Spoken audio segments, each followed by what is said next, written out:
Good evening, everyone. Markets ending the day off the highs, but up today anyway. Investors for now shaking off concerns over the British exit from the European Union. And all of Europe, of course, on edge. We're just a few days away from that British vote. Its departure, some say, could have massive global impact. We'll discuss that more. In the meantime, Senate votes are underway right now. We've got 4 different bills on gun control. In the wake of last week's Orlando terror attack, lawmakers are clamoring for more control. And it's got the NRA on offense and defense at the same time. But first, the shakeup in the Trump campaign as Corey Lewandowski is fired as campaign manager and Paul Manafort takes over his role. I don't know if it's so much of a surprise. Again, I want to say how honored I am to be part of this team, and it's been such a privilege to be part of the team. You know, I now have the privilege of going back and spending time with my family, which is really the most important thing. And I have said and will continue to say I will support Donald Trump in any endeavor he has.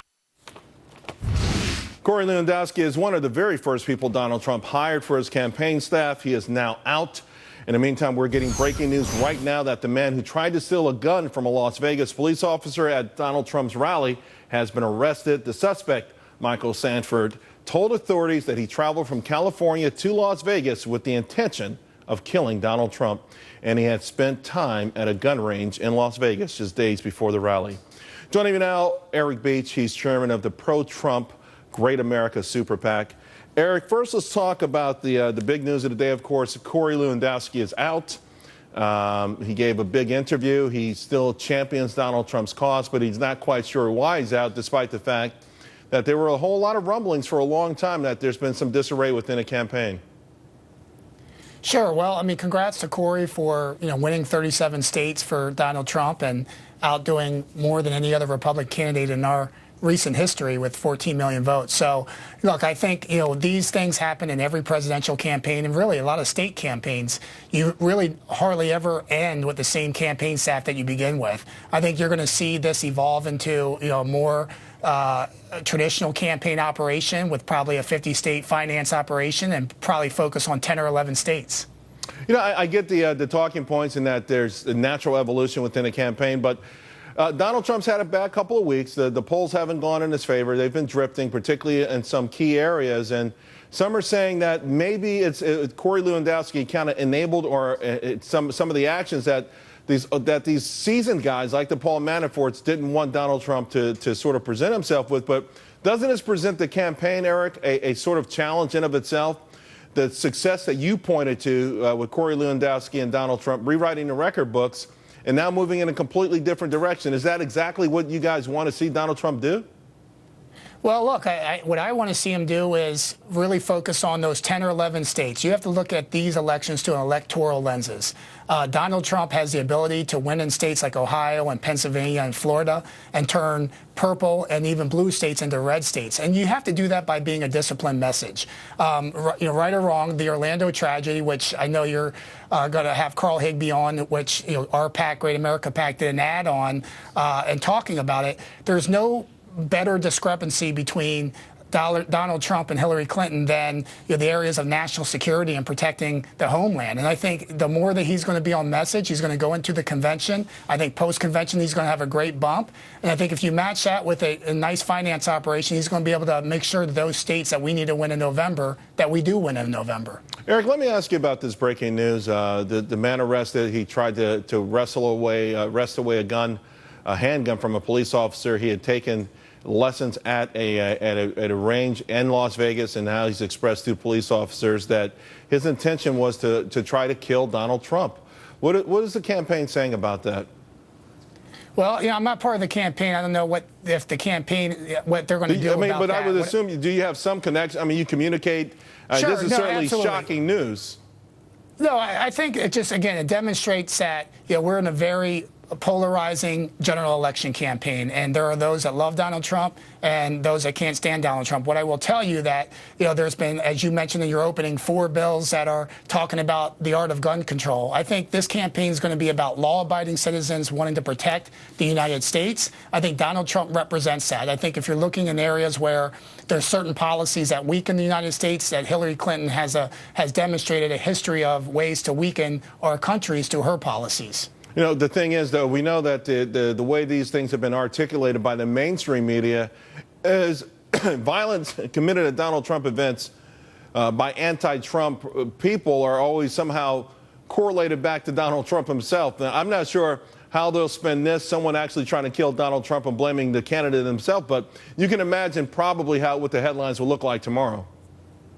No, absolutely. Look, I live in Costa Mesa, California, and Donald Trump, with 24 hours notice, came out and did a rally here, had 20,000 people, and there was about 150 protesters, and all of them got coverage.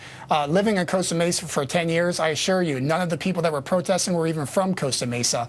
They were waving Mexican flags and coming up from different areas. And you're going to have organized protests against a Republican nominee. I've never seen it this heated. I will tell you that at Bernie Sanders rallies, which I've also been to, there's just a lot of momentum for Bernie Sanders on the Democratic side, just as there is for Donald Trump on the Republican side. I actually like to be on the side where we have momentum on our side. We have the voters and the grassroots behind us, and I think that's really going to surge and help him in November. Well, although the last couple of weeks, it's hard to say you've got momentum. It feels like the momentum has sort of been sidetracked. Maybe this move today it will re-spark that, kind of rejuvenate that lost momentum. No, I agree. Look, I think not only that maybe this move, but other shakeups that happens again in all campaigns. What I will say is we're in an era where we want to protect the United States. And if you have to look at it with the two major candidates, you have one candidate who, national security moms will say, I know that Donald Trump will help protect us. And you have another candidate who has had failed policies and failed positions in the past, even blaming a video on things that haven't happened. So, in my estimation, I think there's plenty of time to get the message right, to get the discipline right. And I think Donald Trump's and his campaign team are going to help us get there. Now, I want to talk to you. Corey Lewandowski, of course, he's still the chair of the New Hampshire delegation for the convention, and he's got his work cut out for him. I mean, what do you make of this just resilient effort by some in the Republican Party? Now some GOP delegates openly talking about changing the rules at the convention, and apparently this new latest movement is starting to grow. I think it's unfortunate. I mean, you mentioned the state of New Hampshire. We have a real opportunity here.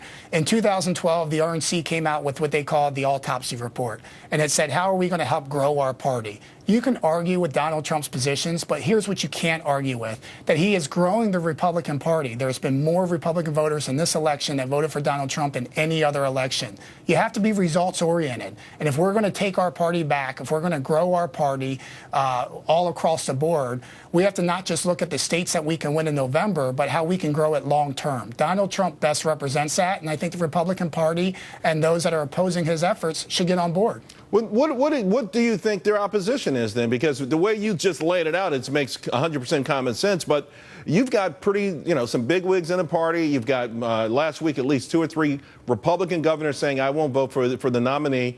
What's driving this? Is it purely the establishment thinking that this is it, that the gravy train for them is going to be replaced by the Trump train?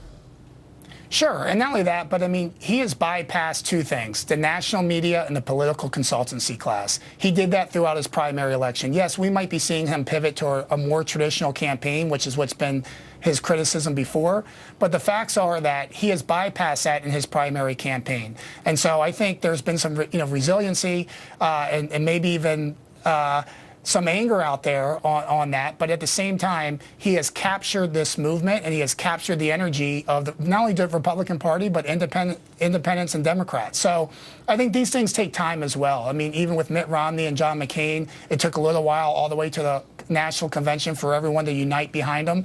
So I think Donald Trump has taken steps toward those efforts. All right, so no concern here that you're a little bit behind the 8 ball. Hillary Clinton raising millions and millions of dollars. In the meantime, donors either reluctant or not even sure even where to send checks for Donald Trump right now.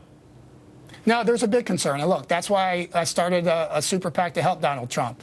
The reason is that Hillary Clinton's been out there for 16 years running for president. She's had a major head start. Donald Trump in the primary election, he was a self-funder.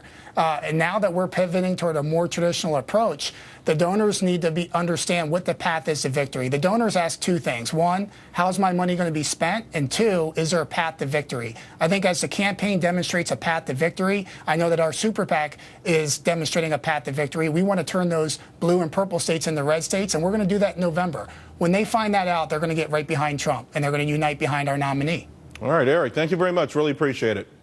Thank you for having me. Coming up, more on this breaking news from the Trump campaign today. And, of course, the man arrested and charged after trying to steal a police officer's gun outside of a Trump rally in Las Vegas this past weekend. We've got it all for you, so stay right there. We'll be right back.